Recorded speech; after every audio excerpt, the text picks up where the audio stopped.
Hai adik-adik, kembali lagi dengan Kak Rina di online class 101. Kali ini kita akan belajar kelas 2 tema 4, subtema 2, hidup bersih dan sehat di sekolah. Di pembelajaran 6 kita akan belajar bahasa Indonesia, matematika, dan PPKN di halaman 97 sampai dengan 102. Nah, adik-adik untuk melihat video lain, adik-adik bisa klik di kanan atas video Kak Rina. Nanti akan ada rekomendasi playlist dan juga pembelajaran lain, tapi terkait dengan judul ya. Nah, misalnya kalian adik-adik mau lihat yang lebih lengkap, klik di kolom deskripsi. Nanti ada daftarnya nih seperti ini. Nah, misalnya nih kita kan kelas 2 ya adik-adik. Untuk tema lengkap yang lain bisa klik di sebelah sini nih di biru-birunya. Nah, nanti kita akan masuk ke playlistnya. Nah, misalnya adik-adik mau lihat kelas 2 tema 3, klik putar semua. Nah, ini akan ada daftar playlistnya adik-adik. Ya, dibuatnya ini berurutan mulai dari halaman awal sampai halaman akhir. Jadi adik-adik bisa cari mau lihat subtema berapa, pembelajaran berapa, dan juga halaman berapa ya. Nah, kita mulai adik-adik. Ada judul bacaan di sini ya, Sekolah Adi Wiyata. Sekolah Adiwiyata merupakan salah satu contoh lingkungan sekolah yang bersih. Untuk menjadi sekolah Adiwiyata, sekolah harus bersih. Tidak hanya itu, sekolah juga harus rapi dan indah. Oleh sebab itu, pekarangan sekolah harus dikelola dengan baik. Sekolah Adiwiyata tempat yang nyaman untuk belajar. Di halaman sekolah biasanya terdapat taman yang indah. Ada juga pohon yang rindang untuk berteduh dan belajar. Di setiap tempat disediakan tempat sampah. Hal ini bertujuan agar siswa tidak membuang sampah sembarangan. Di sekitar sekolah juga dipasang slogan. Slogan itu berisi imbauan agar siswa hidup bersih dan sehat. Semua sekolah ingin menjadi sekolah adiwiyata. Nah, adik-adik, informasi apa yang kamu peroleh dari isi teks di atas? Nah, yaitu tentang sekolah adiwiyata yang merupakan salah satu contoh sekolah bersih sehingga nyaman untuk kegiatan belajar. Di dalam sekolah terdapat taman yang indah, pohon rindang, dan juga di setiap tempat disediakan tempat sampah. Ya, sekarang ada gambar nih adik-adik. Ya, gambarnya di depan kelas ada tong sampahnya atau tempat sampah. Tanamannya juga tertata dengan baik, rapi, asri, dan juga bersih. Ya, nah kita jawab pertanyaannya apa isi gambar di samping, bagaimana dengan lingkungan sekolah adik-adik. Nah, gambar lingkungan sekolah ini adalah yang bersih dan rapi ya, yang ada di gambar. Kemudian lingkungan sekolahnya nanti dijawab sesuai kondisi lingkungan sekolah adik-adik. Misalnya nih, Karina contohkan lingkungan sekolah saya juga bersih dan rapih, ditambah terdapat taman yang indah. Ya, nah sekarang amati pekarangan sekolah adik-adik. Apa saja yang kamu lakukan agar pekarangan sekolahmu bersih? Nah, tulis hasil pengamatannya di bawah ini. Judulnya cara menjaga pekarangan sekolah agar tetap bersih. Nah, caranya dengan membuang sampah pada tempatnya, tidak merusak fasilitas sekolah, mengadakan kerja bakti setiap seminggu sekali, dan mengadakan penghijauan sekitar lingkungan sekolah atau go green. Nah, selain itu, semua warga sekolah bertanggung jawab menjaga kebersihan sekolah. Dengan upaya tersebut, kita dapat menjaga pekarangan sekolah agar tetap bersih, ya. Nah, nanti bacakan dengan lafal dan intonasi yang tepat. Berikutnya, semua warga sekolah bertanggung jawab menjaga kebersihan sekolah. Semua warga sekolah harus menunjukkan sikap hidup dalam kebersamaan.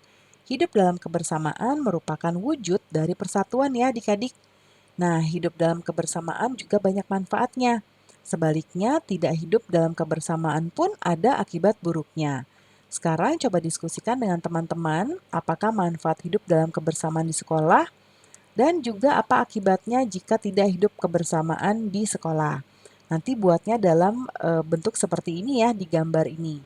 Ya, jadi persatuan di sekolah. Manfaatnya tuliskan di sini, akibatnya dituliskan di sini. Nah, Karina contohkan nih. Manfaat hidup. Nah, Karina buatnya daftar seperti ini ya. Nanti adik-adik bisa buat ke sini. Ini 1, 2, 3, 4, ini 5 ya. Nah, yang manfaat berarti yang ini. Nanti tuliskan menciptakan, keamanan, dan kedamaian sekolah. Nah, karena nggak muat ya adik-adik, makanya Karina buat sebelah kanan. Ya, ini ada 5, lalu kalau akibatnya jika tidak hidup kebersamaan, nanti tulisnya di sini. Ya, di sini nih. Yang pertama adalah sering berantem sama teman ya. Yang kedua susah mendapatkan teman, yang ketiga tidak saling mendukung, yang keempat terdapat kekerasan di sekolah.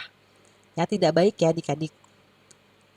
Nah, lalu sekarang apa saja manfaat yang kamu temukan? Ya, nah ini tadi ya manfaat dan akibatnya. Nah, salah satu contoh kegiatan yang mencerminkan kebersamaan dengan kelasmu di kelas, cari contohnya. Ya, lalu peragakan kegiatan tersebut. Nah, ini adik-adik nanti pilih sendiri ya, karena nanti mau diperagakan. Adik-adik mau memperagakan apa? Nah, sekarang amati meja yang diangkat Dayu dan Edo. Bagaimana permukaan mejanya? Nah, ini adik-adik, permukaan mejanya itu coba lihat, ini gambar apa? Persegi panjang ya. Nah, persegi panjang dapat dibentuk menjadi pola tertentu.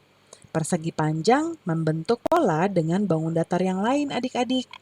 Nah, sekarang kita bisa lihat ada pola berikut ini. Ya, kita bisa menghitung pola ini dengan menghitung 1 atau 2 ya. Jadi dengan gambar yang sama dia ada berapa? Atau yang warna yang sama ya, tapi lebih tepatnya yang warna dan gambar yang sama. Yang ini kebetulan gambarnya beda, ya warnanya juga beda. Kita lihat persegi panjangnya ada 1, segi limanya 1, 1, 1. Jadi ini polanya pola 1-1 ya adik-adik ya. Nah lalu yang ini 2, ini 1. Lalu balik lagi ke sini, 2, 1, 2, 1. Yang ini 1, 2, 1, 2, 1, 2 ya. Jadi bisa lihat seperti itu polanya. Nah sekarang kita latihan. Yang nomor 1, nah ini ada berbagai macam. Ya, warnanya juga beda, bentuknya beda. Ini ada 3 ya. 1, 1, 1. Nah, ini udah kembali lagi ke sini nih. Ya, berarti kita mulai lagi dari awal. Ya, 1, 1, 1. Bangun datarnya persegi, segi 5, segi 6. Begitu terus. Ya, berarti sekarang yang ini persegi, ini berarti segi 5. Nah, kayak gini adik-adik ya. Yang penting 5 ya, seginya nanti adik-adik bisa pakai penggaris. Sekarang segi 6.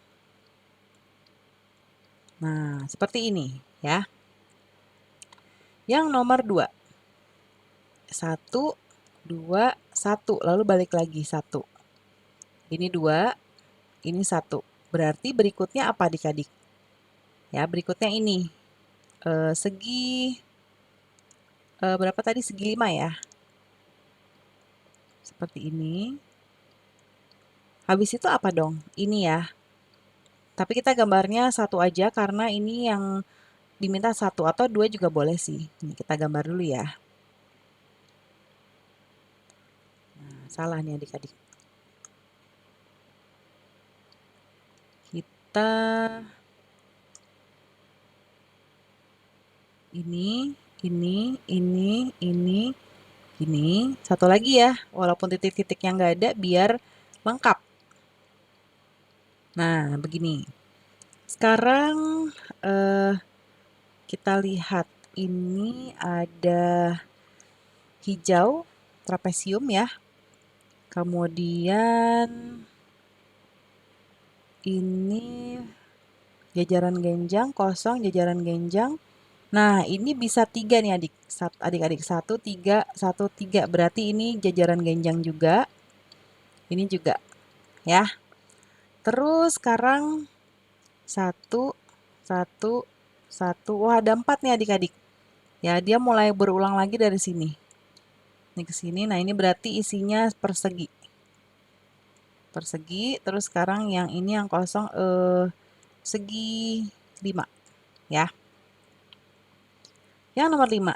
1, 1. Wah, ini ada berapa nih?